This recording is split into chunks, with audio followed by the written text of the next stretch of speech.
हाँ ठीक लगा क्या नहीं? कुछ क्लियर हुआ? कॉन्सेप्ट क्लियर हुए? हाँ सर, बेसिक हो गया। हाँ हाँ हाँ ठीक है ना। और जो अपन मॉडल पढ़ रहे हैं तो वो मॉडल भी आपको सब समझ में आ रहे होंगे कम्युनिकेशन के। कल अपन ने जो 1 स्टेप फ्लो थ्योरी देखा था, है ना, 2nd स्टेप, 2 स्टेप और मल्टी स्टेप पे कल अपन ने बात किया था, है ना। मल्टी स्टेप वाला समझ में आया था? अच्छा ये बताओ, पहले सब लोगों ने सिलेबस लिए कि नहीं? हाँ सर। अपना जो वेबसाइट है, वेबसाइट में सिलेबस है ना। तो सिलेबस आप लोगों ने सबने डाउनलोड कर लिया और प्रिंट आउट ले लिया कि नहीं? जी सर, ले लिया। हाँ हाँ ठीक है ना।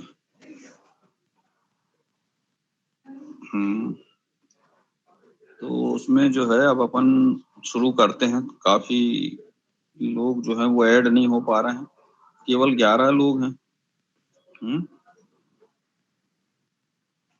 देखते हैं और थोड़ा वेट करते हैं, 5 मिनट।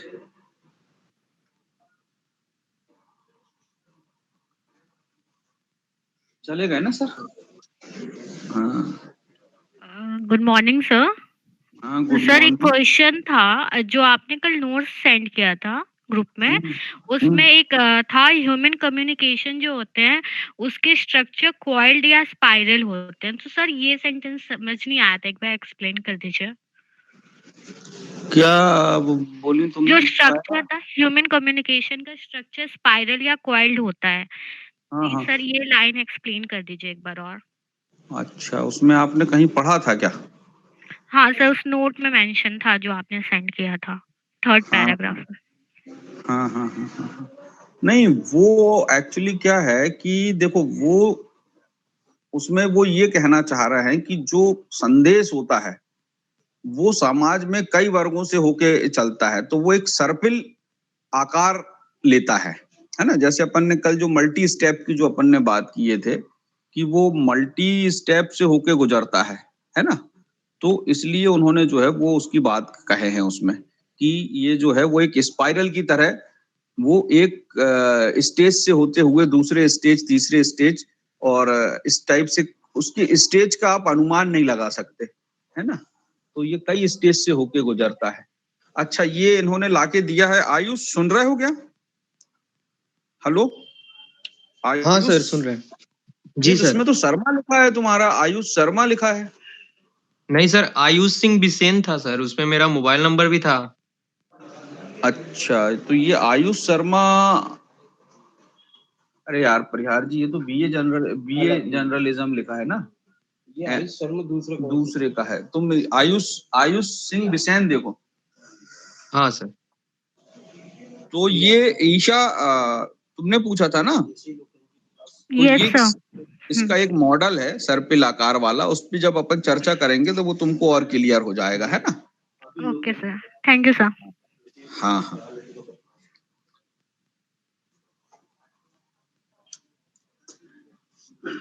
तो अब अपन शुरू करते हैं। अब काफी देर इंतजार कर लिए, मुझे लग रहा है कि बस इतने ही लोग ऐड होंगे, है ना। तो यहाँ से जो है क्लास में भी कुछ लोग अगर आए होंगे तो उनको बुला लेते हैं।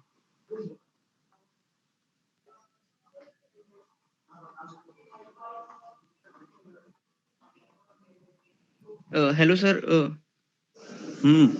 Sir Himanshu this side sir. Actually मेरी एक रिक्वेस्ट थी सर आपसे कि सर जो आप व्हाट्सएप पे सर जो मटेरियल्स भेजते हैं सर, अगर आप वो गूगल क्लासरूम पे भेजते हैं तो ज्यादा कन्वीनियंट हो जाएगा, क्योंकि वो मैसेज ना बहुत ज्यादा हो जाते हैं तो पता नहीं चलता मटेरियल आया वगैरह नहीं है। और कुछ बच्चे जो पहले ज्वाइन हुए ना सर, उनको मटेरियल मिला नहीं है पुराना वाला। बोल सर आप कर सकते हैं गूगल क्लासरूम पे सर अपलोड कर देंगे जो पुराना मटेरियल है, मतलब जो सारा मटेरियल हो। थोड़ा आवाज कट रही है, 1 मिनट रुको, है ना।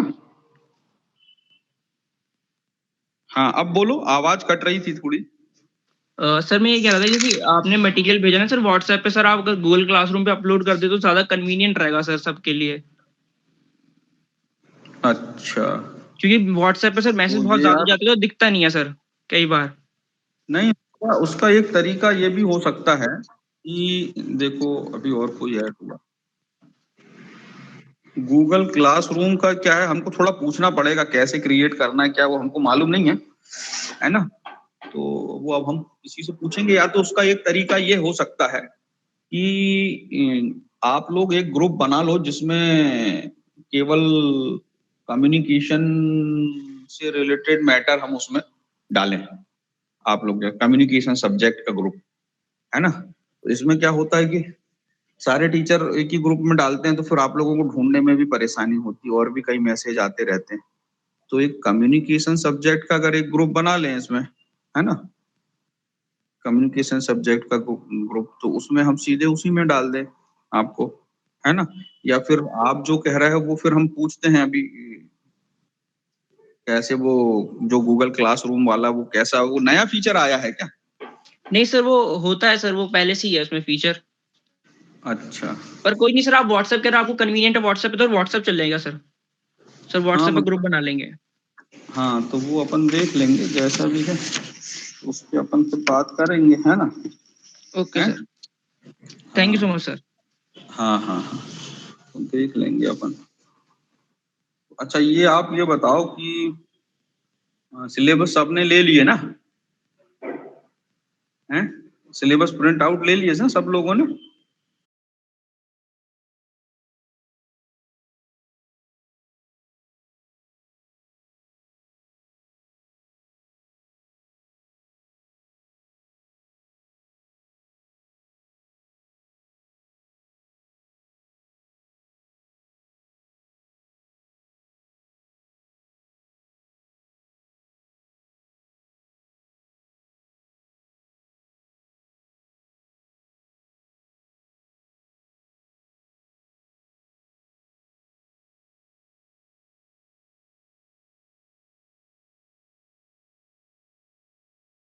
बात करेंगे, है ना। तो ये जो फ्रीज हाइडर की बैलेंस थ्योरी है ये, और ये थ्योरी इन्होंने जो है 1946 में दी थी, है ना। तो हाइडर की है ये consistency theory, cognitive consistency theory, जिसको संज्ञानात्मक सामंजस्य कहते हैं। तो इनका मानना था कि जनसंचार के, ये जो अपना जनसंचार का क्षेत्र है, जनसंचार के क्षेत्र में जो है वो संज्ञानात्मक सामंजस्य का जो अध्ययन है वो काफी महत्वपूर्ण माना जाता है। और इसको हाइडर ने इस सिद्धांत को लाया, और उनका मानना था कि मनुष्य की जो संज्ञानात्मक स्थिति होती है ना, जो उसकी अभिवृत्तियां होती हैं, जो उसका व्यवहार होता है, इनका संबंध जो है वो मुख्यतः मनोविज्ञान का क्षेत्र रहा है ना।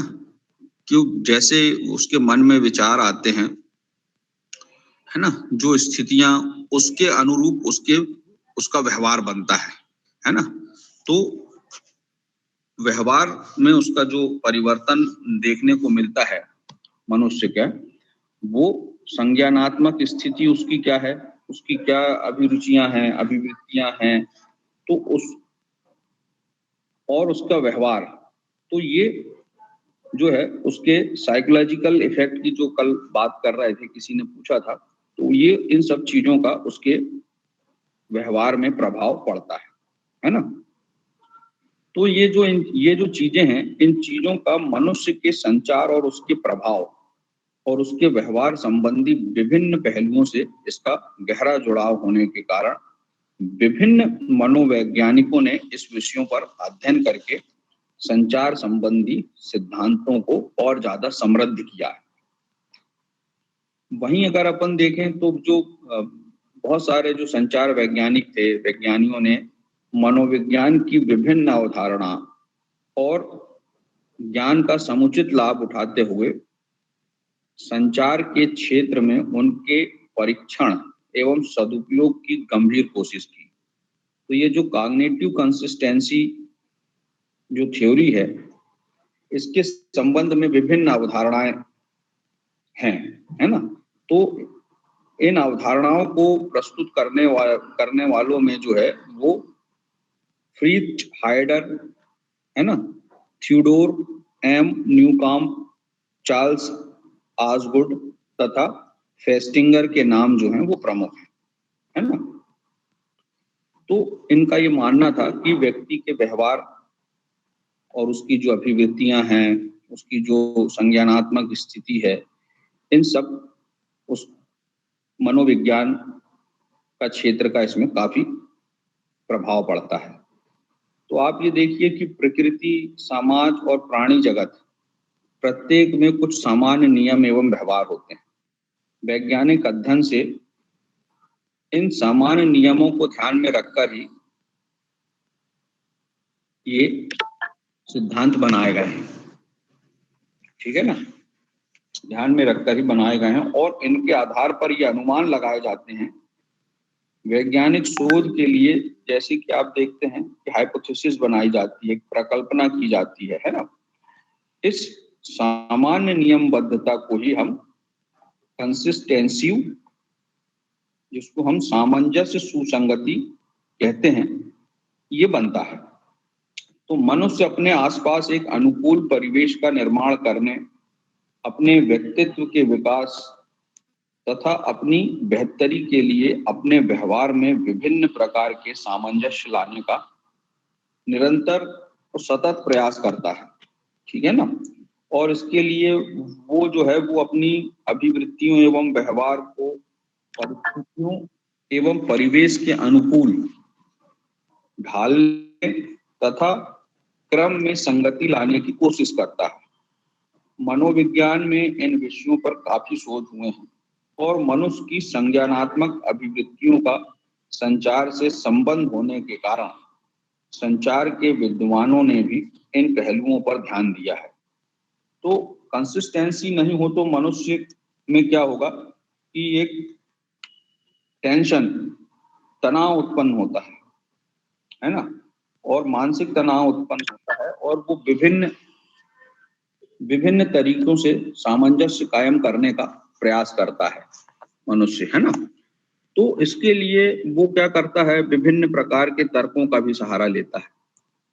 हालांकि संभव है कि वह कुतर्क हो या बेहद अतार्किक भी हो सकता है, लेकिन संचार वैज्ञानियों की दिलचस्पी इस विषय में है कि जनसंचार का मनुष्य की अभिवृत्तियों, व्यवहार एवं संज्ञानात्मक स्थितियों पर क्या असर पड़ता है तथा वह किसी अनुकूल या प्रतिकूल संज्ञान के साथ किस तरह सामंजस्य कायम करता है, ठीक है ना।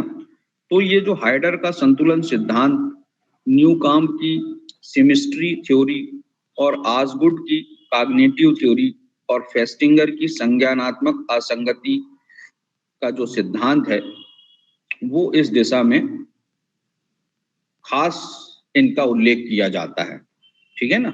ये चारों संचार वैज्ञानिकों ने इस कॉग्निटिव कंसिस्टेंसी सिद्धांत को बनाया है ना। अब देखिए भारत के विभिन्न राज्यों में जो प्रदर्शन होते हैं इनके मूल्यांकन के लिए जो है एक बार इंडिया टुडे ने जो है बिहार को निचले पायदान पर रखा, है ना। इसके प्रत्युत्तर में जो है वो आप देखिए कि जो राष्ट्रीय जनता दल के सुप्रीमो थे लालू प्रसाद ने जो है इस मूल्यांकन को खारिज कर दिया और यह संज्ञानात्मक सामंजस्य की ही कोशिश थी। अगर उस अध्ययन को सही माना जाता तो बिहार के पिछड़ेपन के सच को भी स्वीकार करना पड़ता। तो संज्ञानात्मक सामंजस्य की जो अवधारणा है, संज्ञानात्मक सामंजस्य की अवधारणा के अनुसार मनुष्य जो है वो तर्कसंगत है और वह सदैव तर्क संगत रहना चाहता है ना। ये मनुष्य के अंदर ये गुण होता है, जन्मजात गुण होता है। मनुष्य तर्क संगत होता है और वह सदैव तर्क संगत रहना चाहता है, यहाँ तक कि वह अपने अतार्किक व्यवहारों एवं विचारों को भी तार्किक ढंग से प्रस्तुत करके उसके साथ सामंजस्य स्थापित करता है। तो इस मनोवैज्ञानिक अवस्था में वह अपने लिए विभिन्न प्रकार के तर्क, है ना, गढ़कर संज्ञानात्मक संतुलन कायम करता है। अगर वह संतुलन कायम ना करे तो असंतुलन या असंगति की अवस्था में उसे आंतरिक दबाव से गुजरना पड़ता है। तो आप देखते हैं कि जो हमारे दैनंदिन जीवन में हम जो है वो ऐसे सैकड़ों उदाहरण देखते हैं, है ना। ये आपने वो सुना होगा कि वो एक है ना, क्या बोलते हैं, लोमड़ी वाली जो एक कहानी बच्चों को सुनाई जाती है जनरली, कि लोमड़ी जब अंगूर नहीं खा पाती तो वो कहती है कि अंगूर खट्टे हैं, है ना। वो अपने मन को पॉजिटिव रखने की कोशिश करती है ताकि उसके अंदर तनाव उत्पन्न ना हो, है ना, मानसिक अवसाद पैदा ना हो। तो वो कहती है कि भाई अंगूर जो है वो खट्टे हैं, है ना। अगर वह मान ले कि अंगूर मीठे हैं लेकिन वह उन्हें तोड़कर खाने में सक्षम नहीं है, तो यह संज्ञान जो है उसके लिए असुविधाजनक स्थिति उत्पन्न करेगा, तनाव उत्पन्न करेगा, है ना। इसलिए वह एक सच को नकारने के लिए दूसरे सच को नकारते हुए अंगूर को खट्टा बताती है। कोई छोटी दुर्घटना होने पर हम यह कहकर तसल्ली करते हैं कि शायद कोई बड़ा हादसा होने वाला था जो टल गया। बोलते ना भाई चलो कम से कम अपन को थोड़ी सी चोट लगी, हो सकता है ईश्वर ने बचा लिया, कोई बड़ी दुर्घटना होने वाली रही होगी, है ना। तो वही होगा जो तकदीर में लिखा होगा, लोग ऐसा भी बोलते हैं ना। तो मनुष्य तो सिर्फ कर्म करता है तथा फल देना ऊपर वाले के हाथ में है। ये सब जो उक्तियां हैं वो समाज में चलन में रहती हैं, जिसके जरिए जो है मनुष्य अपनी परिस्थितियों की व्याख्या किस तरह से करता है ना। जो भी उसके समक्ष परिस्थितियां रहती हैं तो उसमें पॉजिटिव थिंकिंग रखने की वो कोशिश करता है, ठीक है ना। तो उसके लिए ये जो संज्ञानात्मक सामंजस्य वो बनाए रखता है। इस लिहाज से जो संचारकर्ता के लिए यह समझना महत्वपूर्ण है कि किसी व्यक्ति पर असंगत सूचना का क्या प्रभाव होता है ना, तथा उस परिस्थिति में वह किस तरह निपटता है। तो संज्ञानात्मक असंगति किसी भी ज्ञान, अभिवृत्ति, भावना, विश्वास, मूल्य, योजना, लक्ष्य या हित के संदर्भ में हो सकती है, ठीक है ना। तो असामंजस्य की स्थिति में असंगत तत्वों द्वारा जो है वो हमारे मस्तिष्क को नए विचार या विश्वास ग्रहण करने तथा पुराने मूल्यों को बदलने के लिए विवश किया जाता है। इसके जरिए हम सामंजस्य स्थापित कर पाते हैं। तो आप देखिए कि इस संदर्भ में जो है प्रारंभ में फेस्टिंगर और कार्ल स्मिथ द्वारा जो शोध किए गए, है ना, और ये शोध उन्होंने 1959 में विद्यार्थियों के बीच में किए और प्रयोग के महत्वपूर्ण परिणाम सामने आए। तो विद्यार्थियों के समूह से काफी देर तक चलने वाला एक बोझिल और निरर्थक प्रयोग कराया गया विद्यार्थियों के समूह से, और इस दौरान जो है वो एक बोर्ड पर गड़ी कीलों को हिलाकर निकालने तथा वापस ठोंकने जैसे काम में विद्यार्थियों को लगाया गया। और सारे विद्यार्थी जो थे वो इसमें काफी बोर हुए और ये बोरियत भरा काम था उनके लिए। लेकिन जब प्रयोग खत्म होने के बाद इस पर उनकी टिप्पणी मांगी गई तो इसके लिए विद्यार्थियों को 3 समूहों में बांट दिया गया और एक समूह के प्रत्येक विद्यार्थी को $1 देकर आग्रह किया गया कि वे इस प्रयोग को काफी रोचक एवं उपयोगी बता दें। दूसरे समूह के प्रत्येक विद्यार्थी को किसी काम के $20 दिए गए और तीसरा जो समूह था उस तीसरे समूह को कंट्रोल ग्रुप के बतौर उपयोग में लाते हुए उससे जुड़े विद्यार्थियों से ना कोई आग्रह किया गया और ना कोई राशि दी गई, है ना। इसके बाद भी सभी विद्यार्थियों से उस प्रयोग के संबंध में राय मांगी गई तो पता ये चला कि $1 पाने वाले विद्यार्थियों ने प्रयोग के प्रति ज्यादा सकारात्मक राय प्रस्तुत की और उनकी टिप्पणियों में सबसे ज्यादा स्वाभाविकता पाई गई। अगर सिर्फ पैसे मिलने के आधार पर विद्यार्थियों ने सकारात्मक मूल्यांकन किया होता तो $20 पाने वाले इससे ज्यादा बेहतर करते, है ना, जबकि यह काम मात्र $1 पाने वालों ने किया। तो शोधकर्ताओं ने निष्कर्ष निकाला कि जिन्हें $20 मिल गए उनके पास अनुचित मूल्यांकन को अच्छा बताने के लिए पर्याप्त बाहरी कारण होने के कारण उसमें कोई असंगति उत्पन्न नहीं हुई, जबकि मात्र $1 पाने वालों को अपने गलत मूल्यांकन को जायज ठहराने का पर्याप्त आधार न होने के कारण संज्ञानात्मक असंगति उत्पन्न हुई। तो ऐसे में उन्हें अपनी अभिवृत्तियों में परिवर्तन लाकर सचमुच में यह मानने को विवश होना पड़ा कि यह प्रयोग रोचक था। तो संज्ञानात्मक मनोविज्ञान जो है इसको अपन थोड़ा सा देखते हैं कि ये क्या है और इसमें संचार की क्या भूमिका होती है। तो संज्ञान किसी भी चीज को जानने की कला है, जिज्ञासा संबंधी मनुष्य की समस्त गतिविधियों का अध्ययन जो है वो संज्ञानात्मक मनोविज्ञान के तहत किया जाता है। और इन गतिविधियों में आकर्षण, रचनात्मकता, स्मरण शक्ति, अवबोधन, समस्या निराकरण, चिंतन तथा भाषा का उपयोग शामिल है। लेकिन 1970 तक जो है वो संज्ञानात्मक दृष्टिकोण को पर्याप्त महत्व नहीं दिया जाता था। 1970 तक जो है वो इस दृष्टिकोण को महत्व नहीं दिया जाता था, लेकिन इसका महत्व जो है वो 1970 के बाद बढ़ा, 1970 के बाद, और बुद्धिमत्ता परीक्षण के लिए इंफॉर्मेशन प्रोसेसिंग एनालिसिस में भी इसका काफी उपयोग हुआ। और संज्ञानात्मक दृष्टिकोण के अंतर्गत जो था वो मनुष्य के मस्तिष्क को सूचनाओं की प्रोसेसिंग के एक संरचनात्मक सिस्टम के बतौर देखा गया। इसके अनुसार ज्ञानेंद्रियों द्वारा हासिल सूचनाओं का मनुष्य अपने मस्तिष्क में संग्रह, विश्लेषण तथा रिकॉर्ड करता है और उसके अनुसार विभिन्न रूपों में उसका उपयोग करता है।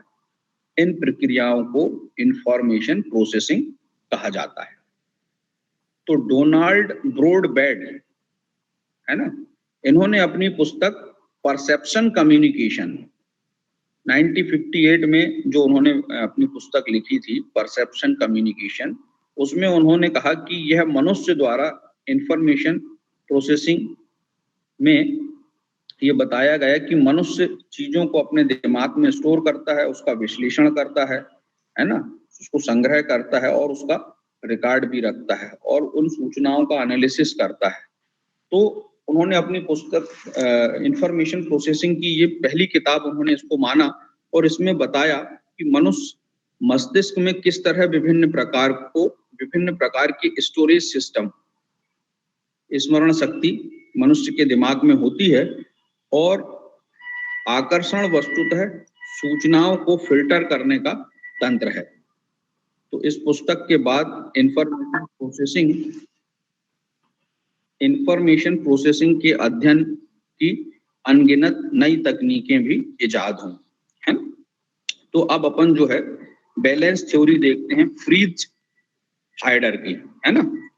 फ्रीज हाइडर ने जो अपनी बैलेंस थ्योरी दिया, इसमें उन्होंने कहा कि दो व्यक्तियों के बीच के संबंधों पर इस बात का काफी प्रभाव पड़ता है कि किसी तीसरे व्यक्ति, वस्तु अथवा अभिवृत्ति के प्रति उनकी क्या धारणा है। ठीक है ना। फ्रीज हाइडर की जो बैलेंस थ्योरी है वह मुख्यतः इसी बिंदु पर आधारित है। इसमें संतुलन संबंधी नियमों की व्याख्या की गई है, इसलिए इस थ्योरी को बैलेंस थ्योरी कहा जाता है। तो हाइडर एक मनोवैज्ञानिक थे और उन्होंने मनुष्य के संज्ञानात्मक पहलुओं का अध्ययन करते हुए किसी खास संदर्भ में दो व्यक्तियों की अभिवृत्तियों का पता लगाने का प्रयास किया। उनकी बैलेंस थ्योरी इस विषय पर केंद्रित है कि कोई व्यक्ति किसी अन्य व्यक्ति तथा वस्तु के परस्पर संबंधों के प्रति अपनी अभिवृत्तियों का निर्माण किस प्रकार करता है। तो उनके अनुसार ये था, हाइडर के अनुसार, कि ये काम उसके संज्ञानात्मक स्तर पर होता है तथा इन अभिवृत्तियों में संतुलन कायम करने की आवश्यकता पड़ती है। अगर किसी वजह से संतुलन कायम नहीं हो पाएगा तो असंतुलन की वजह से तनाव उत्पन्न होता है और संतुलन का अभिप्राय ऐसे परिवेश का निर्माण करने से है जिसमें व्यक्तियों की अनुभवजन्य भावनाओं तथा उसके द्वारा अवबोधित की गई वस्तुओं के बीच कोई तनाव ना हो और उनके बीच सह अस्तित्व का संबंध कायम रह सके। ठीक है ना। तो ये जो हाइडर की बैलेंस थ्योरी थी, इसमें उन्होंने कहा कि असंतुलन की अवस्था एक तनाव उत्पन्न करती है। जब बैलेंस नहीं रहेगा तो असंतुलन की जो स्थिति रहेगी समाज में, उससे एक तनाव उत्पन्न होता है और संतुलन कायम करने लायक स्मरण शक्ति का निर्माण होता है। तो संतुलन की अवस्था स्थिर होती है तथा बाहरी हस्तक्षेप का प्रतिरोध करती है। तो हाइडर ने जो है वो दो व्यक्तियों का उदाहरण लेकर अपनी बात स्पष्ट करने का प्रयास किया। और दो व्यक्ति, मान लीजिए आप ए और बी हैं, है ना, तो इन दोनों का संबंध किसी एक भौतिक वस्तु अथवा किसी विचार, है ना, अथवा किसी घटना से है जिसे हम अन्य कह सकते हैं। तो आप देखिए कि इन तीनों इकाइयों के परस्पर रिश्ते क्या होंगे, है ना।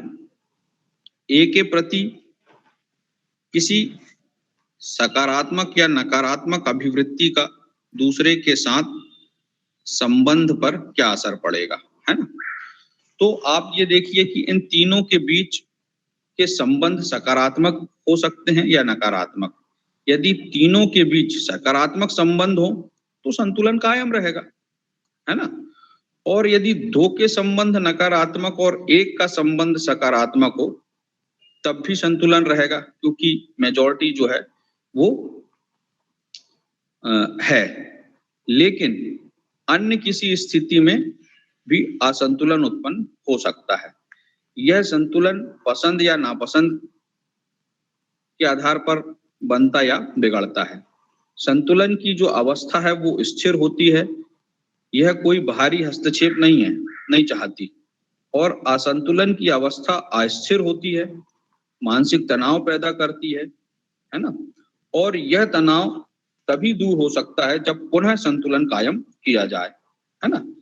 तो अब आप ये एग्जाम्पल के रूप में देखिए कि मान लीजिए कि ए एवं बी के बीच मान लो मधुर संबंध है ना।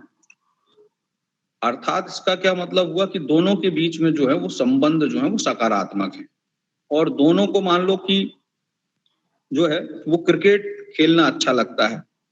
तो ऐसे में क्रिकेट के साथ भी दोनों के सकारात्मक संबंध होंगे, क्रिकेट को लेकर दोनों पॉजिटिव होंगे, है ना।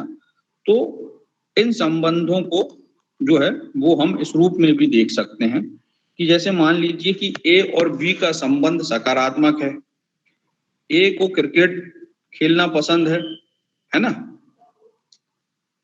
और उसका ए का संबंध क्रिकेट से सकारात्मक है, तो स्वाभाविक है कि बी को भी अगर क्रिकेट पसंद होगा तो उसके लिए भी क्रिकेट को लेके वो पॉजिटिव होगा, है ना।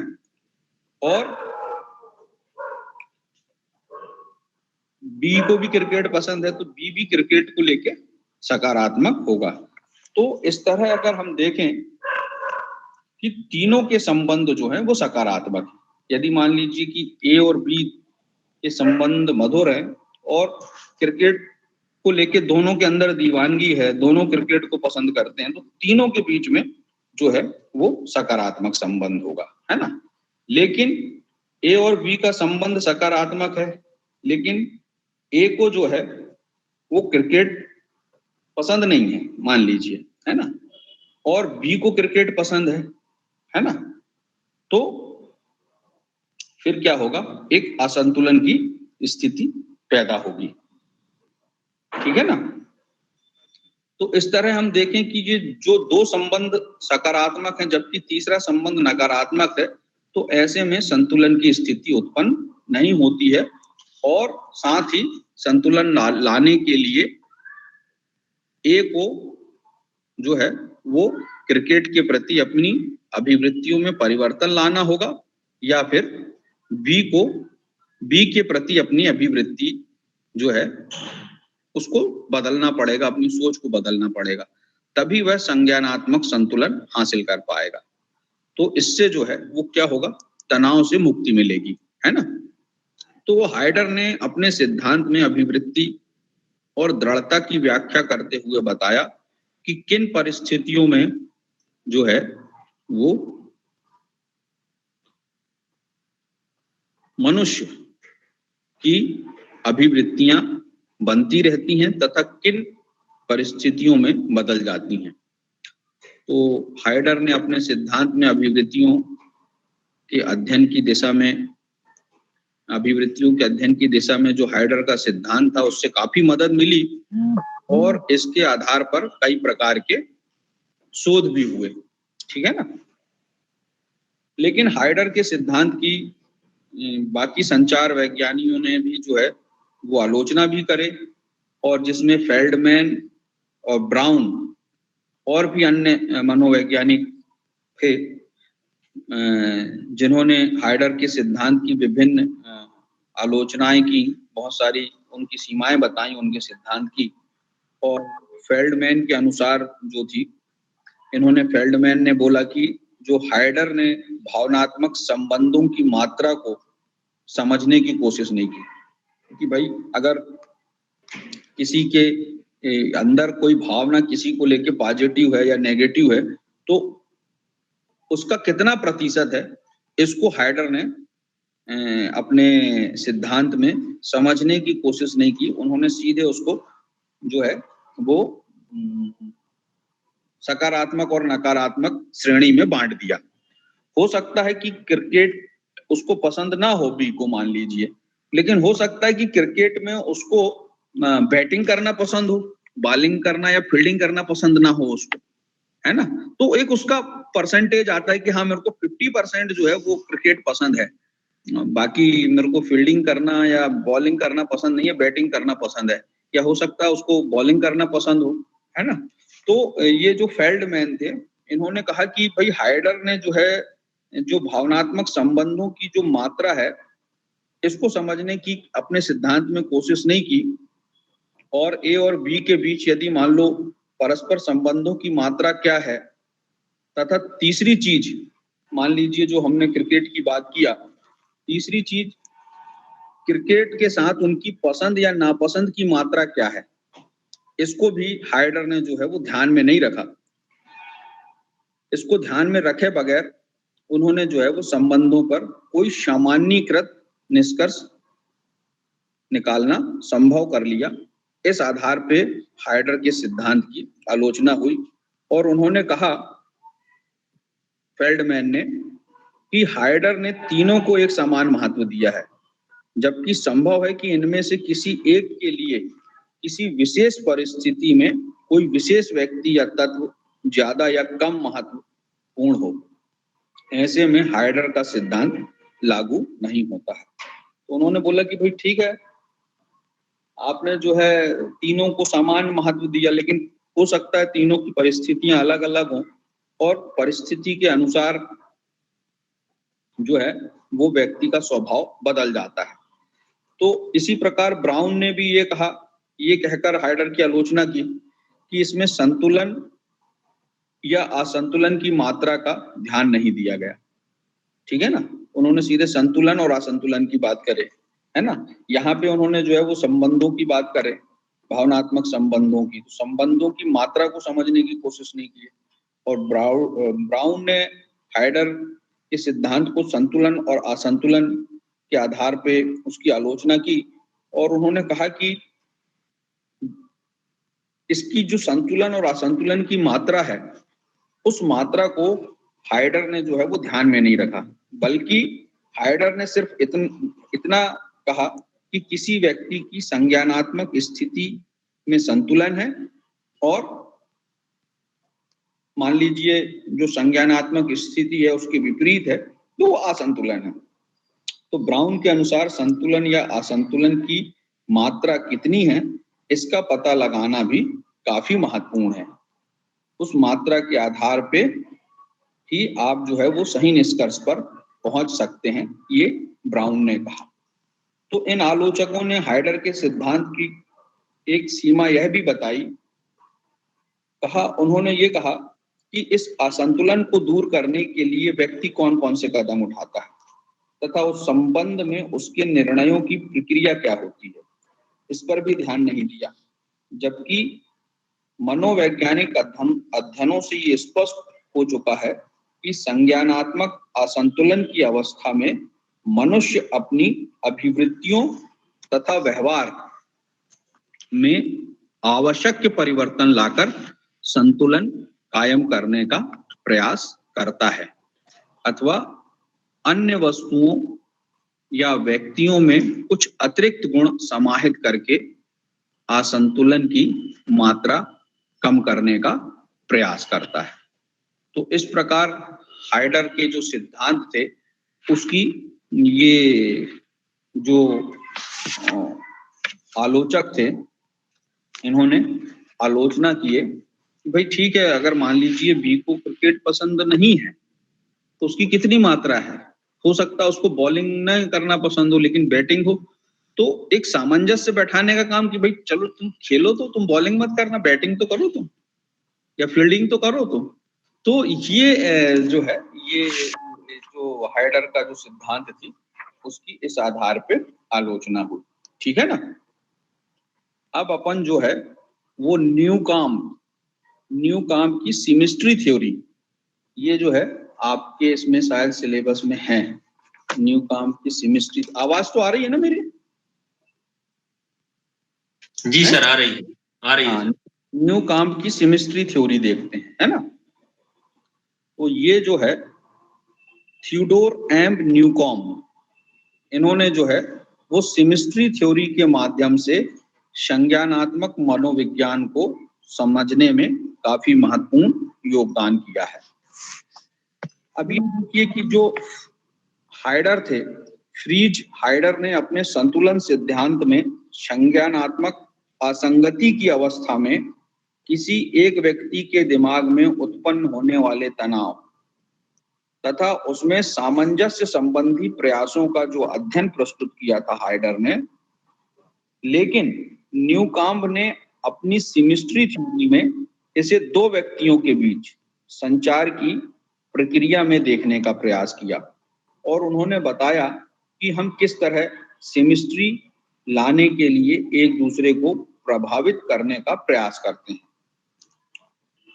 और इसके लिए संचार आवश्यक है। तो उन्होंने अपने इस अध्ययन में